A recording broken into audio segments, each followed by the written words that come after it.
India को India के होते हुए किसी दुश्मन की ज़रूरत नहीं है, क्योंकि ये जो सीरीज़ है ना, ये सीरीज़ इंडिया अपनी गलतियों से हारा है। न्यूज़ीलैंड ने कोई इतनी बड़ी परफ़ॉर्मेंस नहीं दी। आप देखें, उन्होंने दोनों इनिंग्स में जो था दूसरे टेस्ट मैच में 250 के करीब-करीब स्कोर किया, उससे ज़्यादा नहीं किया। और ये जो टीम इंडिया मैचेस हारी है, वो इसलिए हारी है क्योंकि जो उनकी बैटिंग थी ना, एक स्ट्रेंथ जिसे माना जाता है टीम इंडिया का, वो उससे हट गए। पाकिस्तान ने इंग्लैंड को सीरीज हराई किस लिए कि पाकिस्तान बहुत अरसे बाद अपनी स्ट्रेंथ पे दोबारा काम किया। पाकिस्तान टीम की स्ट्रेंथ थी बॉलिंग, उन्होंने अपनी बॉलिंग को दोबारा से इम्प्रूव किया, पाकिस्तान सीरीज जीता। इंडिया ने अपनी स्ट्रेंथ छोड़ के बॉलिंग के ऊपर रिलाई करना शुरू कर दिया बहुत अरसे से। तो ठीक है, एक हद तक उनकी बॉलिंग ने उनका साथ दिया, लेकिन वो सिराज और बुमराह जो थे ना, वो टीम को मैचेस जितवा रहे थे। स्पिनर्स के ऊपर उस तरह से जिम्मेदारी नहीं आई थी टीम इंडिया के, और टीम इंडिया के स्पिनर्स के ऊपर जिम्मेदारी आई भी तो उन्होंने बहुत अच्छे से रिस्पॉन्स किया। ये नहीं कि वो बुरा किया, लेकिन जो टीम इंडिया की बैटिंग थी ना, उसने काम खराब कर दिया। हालांकि आप रिसेंट पास्ट में भी देखें, टीम इंडिया जो मैचेस जीतता आता है ना शुरू से, वो बैटिंग में जीतता आता है, तो उनकी बैटिंग स्ट्रेंथ थी। तो इंडिया ने अपनी स्ट्रेंथ छोड़ के बॉलिंग के पीछे भागने लग गए। इंडिया की कभी भी स्ट्रेंथ बॉलिंग नहीं रही थी, इंडिया की हमेशा से बैटिंग रही थी। तो इंडिया ने अपनी बैटिंग जब छोड़ के बॉलिंग की तरफ भागे और बॉलिंग को अपनी स्ट्रेंथ बनाने की कोशिश की, तो वहां से जो चीजें थी ना, खराब होना शुरू हो गई। और उसका नतीजा ये निकला कि आज इंडिया जो है 2012 के बाद आज पहली बार अपने होम ग्राउंड में सीरीज हार गया। ना कि सीरीज हारा, बहुत बुरे तरीके से हारा।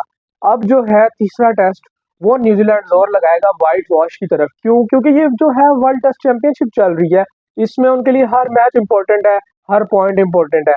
तो वो जो है अब वाइट वॉश की तरफ जाएंगे, और उनकी कोशिश होगी कि इंडिया को वाइट वॉश करे। और अब इंडिया के ऊपर जो है तलवार लटक रही है वाइट वॉश की। अब इंडिया ने इज्जत बचानी है कि अपने होम ग्राउंड में वाइट वॉश होने जा रहे हैं, क्योंकि जिस तरह के दो टेस्ट हुए हैं, पहले वाला भी और दूसरे वाला भी, उसमें न्यूजीलैंड ने कोई इतना बड़ा ना टोटल किया और ना कोई इतनी आउटस्टैंडिंग उन्होंने बॉलिंग परफॉर्मेंस दी। दूसरे में मिचेल सैटनर ने जरूर आउट किए, बहुत अच्छी परफॉर्मेंस दी है बॉलिंग से, लेकिन बाकी और कोई भी बॉलर उनका उस हिसाब से नहीं चला। पहले टेस्ट में उनको पेसर्स ने मैच जितवाया था, दूसरे में जाके तो उनके स्पिनर्स ने उनको मैच जितवाया है।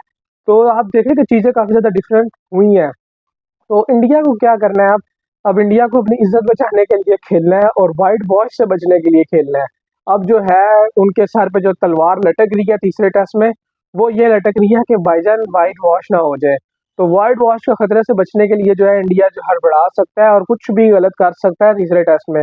अब इंडिया के पास कोई चांसेस ज्यादा नहीं है। अब इंडिया को थोड़ी बहुत चेंजिंग करनी होगी, रविंद्र जडेजा की जगह जो है अक्षर पटेल को लेकर आना होगा, और ऊपर से भी जो है दो चेंजेस इंडिया को करनी होगी। मेन जो उनके विराट कोहली है, उनकी भी परफॉर्मेंस पे सवालिया निशान आता जा रहा है कि उनको दो टेस्ट मैचों में कोई उनका स्कोर नहीं। और जो कैप्टन खुद है रोहित शर्मा, उनकी भी परफॉर्मेंस पे जो है बहुत ज्यादा सवालिया निशान है कि वो क्या कर रहे हैं। अभी आप देखें कि 113 रन के मार्जिन से टीम इंडिया ये मैच हारा है। तो 113 रन जो है ये उनके दो से तीन बल्लेबाजों की कम जो रन उन्होंने बनाए, उस वजह से इंडिया मैच हार गया। विराट कोहली अगर यहाँ पर 40-45 स्कोर कर जाते, ऋषभ पंत जो है वो 40-45-50-60 कर जाते, सरफराज खान अगर स्कोर कर जाते, तो इंडिया ये मैच इजीली जीत जाता। जायसवाल और जब गिल की पार्टनरशिप लगी हुई थी, तो लग यही रहा था कि मैच जो है इंडिया की तरफ चला गया और जा रहा था। लेकिन फिर जब वहां से पार्टनरशिप टूटी, फिर इंडिया की तरफ से मोमेंटम आहिस्ता आहिस्ता शिफ्ट होते हुए वापस न्यूजीलैंड की तरफ चला गया, और उन्होंने बहुत अच्छी बॉलिंग की, बहुत अच्छी फील्डिंग की, बहुत अच्छे कैचेस लिए। टीम इंडिया के पास जो था फिर जवाब नहीं था। और फिर यहाँ पे एक छोटा सा टर्निंग पॉइंट मैच है जिसने टोटली मोमेंटम शिफ्ट कर दिया था टीम न्यूजीलैंड की तरफ। वो ऋषभ पंत का जो था रन आउट था, वो रन आउट जो था एक बिल्कुल ही बेतुकी सी चीज थी कि यार आप लोग वनडे या T20 तो नहीं ना खेल रहे कि आप इतनी रन तेज जो है रनिंग बिटवीन द विकेट्स आपने शुरू कर दी। ठीक है, आपने एक जल्दी क्विक सिंगल ले लिया है, तो उसके बाद अब थोड़ा सा सब्र कर जो। यहाँ पर आपको कौन सा ओवर जो है वो खत्म हो रहे हैं या रन रेट का एक प्रेशर है। आज आपका तीसरा दिन चल रहा है, अभी 2 दिन पीछे पड़े हैं, आप सुकून से बैटिंग कर लो, कोई बात नहीं अगर आपने एक सिंगल ले लिया। बस वो एक मैंने बात की थी ना पिछली वीडियो में कि टीम इंडिया जो है वो ओवर कॉन्फिडेंट हुई थी और फजूल के एक्रोबैट्स दिखाने की तरफ चले जाते, अपना एथलेटिक्स दिखाने की तरफ चले गए कि भाई हम जो है बड़े जबरदस्त एथलीट्स हैं, बहुत फिट एथलीट्स हैं। तो बस फिर उसका खमियाजा इंडिया ने भुगत लिया, और बहुत ज्यादा ओवर जो एक बन रहे थे ना कि हम हमें कोई हरा नहीं सकता, तो न्यूजीलैंड ने बता दिया कि भाई ये देखो हमने तुम्हें तुम्हारे होम ग्राउंड में हरा के दिखाया।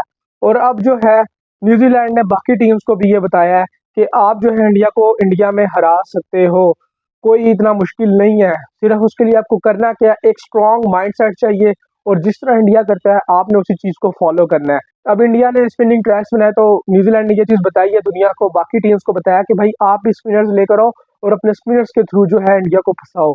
इंडिया फंसता है, ज़रूर फंसेगा, और उन्होंने ये करके दिखाया है। 36 साल के बाद जाके न्यूजीलैंड को फतह मिली पहले टेस्ट में, और उन्होंने क्या किया कि जी स्ट्रीक ही तोड़ के रख दी कि 14 सालों से जो इंडिया की टीम एक हवा बन के रह गया था कि भाई इंडिया को इंडिया में हराना मुश्किल ही नामुमकिन हो चुका है, वो न्यूजीलैंड की टीम ने कर दिखाया। और यकीन करें कि कोई भी एक्सपेक्ट नहीं कर रहा था।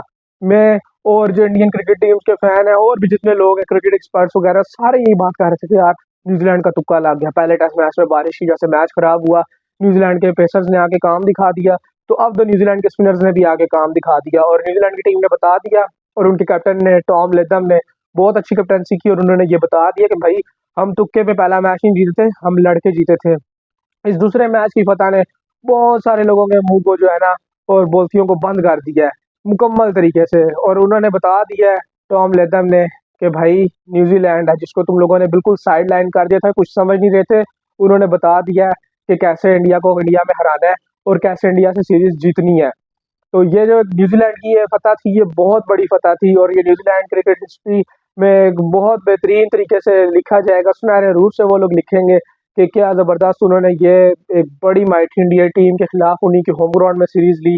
बहुत अरसे के बाद उनको टेस्ट मैच में फतह मिली और बहुत अरसे के बाद जो है ये उनको एक फतह मिल गई अगेंस्ट इंडिया टेस्ट सीरीज में। तो ये एक बहुत बड़ी अचीवमेंट है न्यूजीलैंड टीम के लिए, और यकीनन उनके प्लेयर्स की भी बहुत बड़ी अचीवमेंट है। वो बड़े प्लेयर्स थे ही, लेकिन उन्होंने इस दफ़ा मजीद प्रूव कर दिया उस चीज़ को।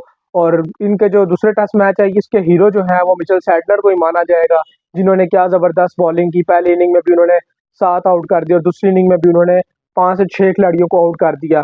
तो उन्होंने टेनफर अपनी करियर का पहला पहला टेनफर भी लिया और बहुत ही ज़बरदस्त तरीके से उन्होंने बॉलिंग की। पहला टेस्ट उनको उनके पेसर ने जितवा दिया, दूसरा स्पिनर्स ने जितवा दिया।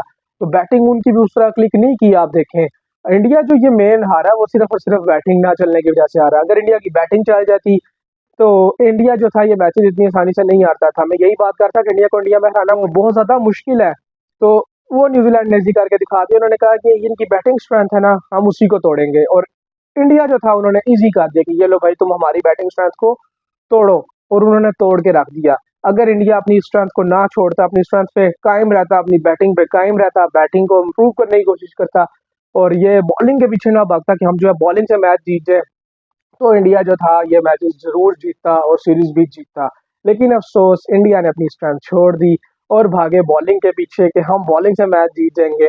बॉलिंग ने आपको मैच तो बनवा दिया, लेकिन बॉलिंग आपको मैच जितवा नहीं सकती, क्योंकि स्ट्रेंथ जो आपकी अपनी टीम की होती है वही उसको पता होना चाहिए, अपने टीम के कैप्टन को भी और टीम के प्लेयर्स को भी, कि हमारी स्ट्रेंथ क्या है और उसी को फॉलो करना चाहिए। पाकिस्तान ने भी स्ट्रेंथ वाला जो चक्कर था ना बहुत पहले छोड़ दिया था। हम भी सारे वो बाबर और ये रिजवान के चक्कर में पड़ गए और हम भी बैटिंग के थ्रू मैचेस जीतने की तरफ चले गए थे। हम भूल गए थे कि भाई पाकिस्तान की स्ट्रेंथ उनकी शुरू से आज तक बॉलिंग रही है।